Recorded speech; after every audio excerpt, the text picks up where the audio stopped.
How does he know? How did Dave know about this? My marriage is over, I just know it. The courts will find Dave to be the primary caretaker of our children and he will be awarded custody. I will be a social outcast, shunned by virtually everyone in this church-going community. Forgiven by the priest with soft words but with a condemning expression on her face. Just like he did with Mary Skelton. She only lasted about 3 months after her husband found out about her affair. 3 lonely months when the rest of the community shunned her, even though the priest forgave her. This community truly hates cheating spouses. I slammed on the brakes and screeched to a stop, stopping 2 meters from colliding with a little girl who had run into the road chasing a ball. She looked to be about 3, about the same age as my Paula. I was driving too fast, too engrossed in my enormous problem. The child's mother scowled at me from the sidewalk, even though it was her fucking fault for not supervising her child. I looked around and saw that I was next to a large park, 5 minutes from home.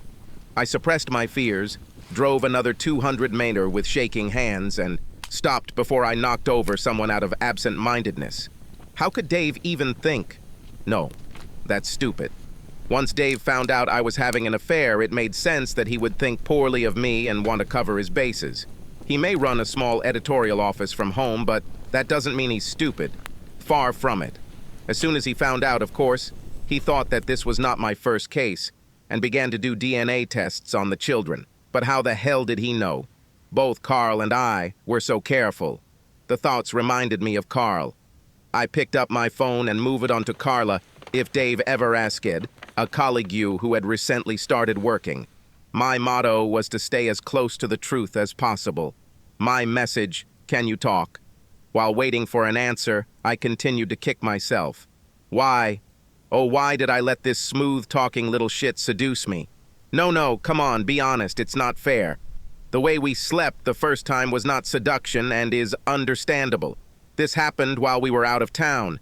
We had just spent 2 whole days discussing an exhausting deal, celebrated with too much champagne, and fell into bed together. If I had stopped at the first case, everything would have been fine. I would have a secret that I would regret until my last day. A serious secret that could only harm my husband and family. But I, or should I say we, alas. We were both caught up in the excitement of sleeping with someone after more than 10 years of marriage. The charm of the illegality of it all, the thrill of mischief, the thrill of knowing that we were deceiving our spouses and successfully hiding it from 2 people who knew us so well. Or they didn't hide it very well, as it turns out. My thoughts were interrupted by a message from Carl. No, I'm having dinner with Mary and the kids. What's the matter? Well, they say misery loves company. He knows. Dave knows about us. How the hell did Dave know about this? We were incredibly careful. We only got together when we were away, and then only if we managed to rent adjacent rooms. We never entered the door of the same room together. We always used condoms, even the first time. We behaved absolutely normally, both in public and when we were at home with our spouses. Tink. Crap. Mary behaves normally, so he didn't tell her anything. What do you think he will say? How angry is he? Don't know. We haven't talked yet. I ran away as soon as I discovered that he knew. This time I didn't have to wait long for an answer. Please beg him not to tell Mary. Selfish little idiot. Fuck my marriage as long as it doesn't concern him. Asshole. I'll probably tell his wife if Dave doesn't do it. As I said, misery loves company. So how were we discovered? I made sure that my love for my husband did not suffer. Didn't introduce any new positions or techniques that I learned from Carl. Damn chance. Sex with Carl was vanilla and uninspiring. It was smaller, lasted less time, and wasn't nearly as varied as my Dave. In fact, if it weren't for the illegality of it all, it wouldn't have lasted the 6 times over 7 months that we actually had. How unfortunate that we were discovered before I was planning to end our affair after our next trip in 2 weeks. Crap. Focus, Megan. How we were discovered doesn't matter. We were exposed, and now my husband trusts me so little that he is doing DNA tests on our children. My mind went back 20 minutes when I arrived home late, too late to enjoy dinner with my family. Luckily, Dave worked from home, took the kids to school, and cooked dinner 6 nights a week. I was supposed to cook on Sundays, but I usually went and got takeout. Let's just say cooking is not one of my strengths. Entering the door, I froze at the terrible sight. Dave sits on one of the kitchen chairs with a cotton swab, wiping the inside of Jillian, our 5-year-old daughter's mouth. An open, sterilized package lies on the table. Peter, our 7-year-old son, was also standing there, either waiting his turn or having already finished. I've read enough stories and watched enough TV to know I was watching the opening act of a DNA test. My initial reaction was rage. How dare Dave think the kids aren't his? I wasn't a cheater. Or was I? Knowing that I needed to think about how best to get through this, I simply turned and ran away. Just before I did, Dave turned to look at me with a neutral expression. I brought my hands to my cheeks, remembering the feeling of the blood draining from them, which was a blatant admission of the truth of what the testing accused me of. 20 minutes later, I'm here, contemplating the destruction of my family and my community. I knew Dave. I knew him as well as he knew himself. Whenever he was ready to confront me, he did so firmly and calmly. He wouldn't want the whole city to know that he had been cuckolded. If I can't stop him from divorcing me, I'll ask him to do it quietly. Just say that we've grown apart. That way, even if I lose my marriage, I can still stay in town and see my kids, possibly sharing joint custody. I really love them. My mind wandered for God knows how long, running through different scenarios of how Dave would react, trying to find the one that would allow me to lose the least. Suddenly, I realized that I was talking like a defeatist. I'll use my knowledge of Dave and assume that separation will be a given, and the best scenario would be a quiet divorce. But what if I'm wrong? What if I put myself at Dave's mercy? I'll tell him about the forgivable first time and the regrettable continuation. He doesn't want a divorce any more than I do. Of course, his faith in me will be shaken, and it will take years for him to fully trust me again, but I will still have respectability and support from the community. If you do this, Megan, you'll have to be completely honest with Dave. One whiff of a lie, and you'll reach the curb faster than a fleet-footed cheetah. I looked at my watch. A little less than 2 hours had passed since I discovered that I had not been as clever in hiding my affair with Carl as I thought. 2 hours since I went from being confident in my marriage to fighting for its very life. 2 hours since I saw my husband testing my children's DNA had raised my blood pressure 100 points. I quickly typed a message. I'm on my way home to ask your forgiveness for my affair with Carl. Please don't do anything hasty. Then slowly drove my car home. Epilogue. Megan. Well, what happened after that surpassed my worst nightmare. 10 minutes after sending my message, I reached home. As soon as I pulled into the driveway, Dave ran out the door, told me, "Stay here and watch the kids," and took off screaming in his car. Later, I found out that he went straight to Carl's house, and when my lover opened the door, he broke his nose with one blow, shouting, "You're cheating with my wife, right?" These words stopped Carl's wife from calling the police, and together with Dave, they learned the whole story when Carl begged them to call him an ambulance. Since Carl said he was hit, and his wife said he hit the wall himself, the police investigation came to nothing. By the time he returned from the hospital, the locks on his house had been changed, and his wife had made an online appointment with a divorce lawyer. How do I know all this? Dave came straight home and told me to pack my bag and leave. Taking one look at the fire in his eyes and the bruises on his knuckles, guessing where they came from, I did as he asked and ran to a middle-class motel. The next day I saw a bandaged Carl at the bar having breakfast. Any hope that Dave would keep a low profile was dashed early in the afternoon when Carl and I were ushered into the COO's office and summarily executed. She didn't cite any morals because our contract simply said she shouldn't hire scum like us. Oh. I realized what the near future would be like when I called all 3 divorce lawyers in our city, but no one answered my call. When I went to the diner for dinner, the waitress refused to acknowledge my existence. The nail in the coffin, however, was when I met Carl and learned that his family, friends, and former work colleagues already treated him like a leaper.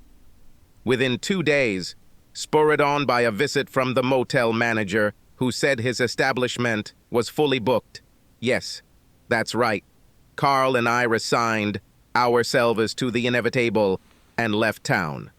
We didn't want to become social boogeymen like we saw Mary Skelton become last year when she was caught cheating. We traveled 300 kilometers and started a new life together.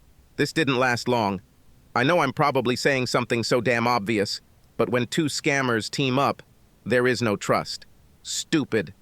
I never realized how important trust is in a relationship until one evening I had to fight the urge to check his phone while he was in the bathroom. By the time I finally worked up the courage to ask Dave if I could go back into town to visit the kids on the weekend, they had all found replacements for me.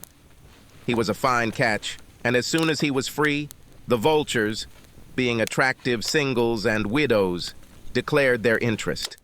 By the time I got myself organized, Dave already had a neat set of shoes under his bed, my kids had a half-sister, and they were already calling another woman Mom. Now that I'm too old to have another family, all I can do is sit and contemplate the single life ahead of me. Epilogue of Dave. I lie here, looking at the bedside clock, 11:05 p.m. Ruth's soft breathing as she lies next to me reminds me of our sexual marathon of the last 2 hours. Crap. Sex with someone new after 10 years with the same woman felt good. Damn good. We were doing something that was borderline unacceptable. Yes, life is good, if a little quirky. My wife cheated on me, but before I could mourn the demise of that marriage too much, I was seduced by someone younger, prettier, and more sexually adventurous. The surreal last day of my old marriage still confuses the hell out of me. Maybe if I process this in my head for the 10,000th time, it will finally make sense. How did everything go? On the last day of my marriage, Megan ran home, and without saying a word, she simply turned and left again. I heard her car start and drive away. I was busy for a few more minutes, and by the time I called Megan's cell phone, it was busy. Finding no sign of her presence, I began to put the children to bed, and they quickly fell asleep. Unfortunately, it wasn't unusual for them not to see their mother before they went to bed. I went into the kitchen and was just about to call Megan again when the house phone rang. The display showed an unrecognized cell phone number. The next few minutes, from memory, went something like this. Hello, this is David Brown. Hi Dave, this is Carl. I knew Carl, of course. He had started working with my wife some time ago. I saw him at several work events and was even invited to his housewarming party. What was his wife's name? Rebecca? Beck? Something like that. Very handsome, with a good figure, and a couple of years younger than Megan and me. Carl, on the other hand, seemed boring to me. Arrogant, self-righteous. He looked down on me. A legend in his own mind. The last person I want to talk to after a hard day. That's why my next words probably didn't sound very friendly. Yes, Carl, so what can I do for you? What will be required for this? I had no idea what he was talking about and remained silent in confusion, forcing him to continue. If my wife finds out that I have been having an affair with Megan for the last 6 months or so, she will cut off all my dignity and I will lose my children. So, I'll be honest, Dave. What does it take to keep your mouth shut? I don't remember dropping the phone and collapsing on the floor as the devastating news that my loving wife had betrayed me in the worst possible way hit my mind. I didn't suspect anything and couldn't believe it. Still, the plea in Carl's voice was quite convincing. My mind then turned to a recently, frequently discussed issue. Why has my wife seemed to be emotionally distant from me and the kids over the past 6 months or so? Nothing radical, just definitely something there. I later realized that the first stage of grief, denial, lasted less than 30 minutes. This stage gave way to anger. I was filled with blind rage, masking the pain of my loss. I still had enough self-control not to snap at Megan. This led to prison. However, her lover was a completely different person. As soon as I heard that Megan was back, I drove to that asshole's house, and with all the anger I had, I punched him. The feeling of bones and cartilage breaking under my fist made me smile even now. Carl's forced confession while he was bleeding was completely unnecessary for me, but necessary for his wife. Releasing my anger allowed me to go home and calmly tell Megan to fuck off. As I listened to the light snoring of my woman in bed, I realized that I was no closer to solving the mystery than the last 100 times I had thought about it. Why did Carl sow the seeds of the destruction of his own marriage by confessing to me when I was completely unaware? Once again, I couldn't help but think that Megan's strange behavior that evening, when she came home from work and immediately ran away without saying a word, had something to do with all this. I replayed that evening in my head again. I prepared dinner, as always. Megan confirmed she would be late, so we sat and ate with the kids, chatting as usual. Then it started to clear up. Jillian complained that her mouth hurt. I grabbed a flashlight, peeled back her lower lip, and saw a sore. Walking over to our first aid cabinet, I grabbed a tube of Bonjela and one of the individually wrapped cotton swabs, opened it, applied it, and used the cream as directed. Absolutely nothing to do with the mystery in question. Damn it, I'm starting to think I'll never know. Turning on my side, I put my hand under the Sleeping Beauty's head and hugged her, gently kissing the back of her head. She snuggled up to me and purred slightly. Screw the mystery. Life is good.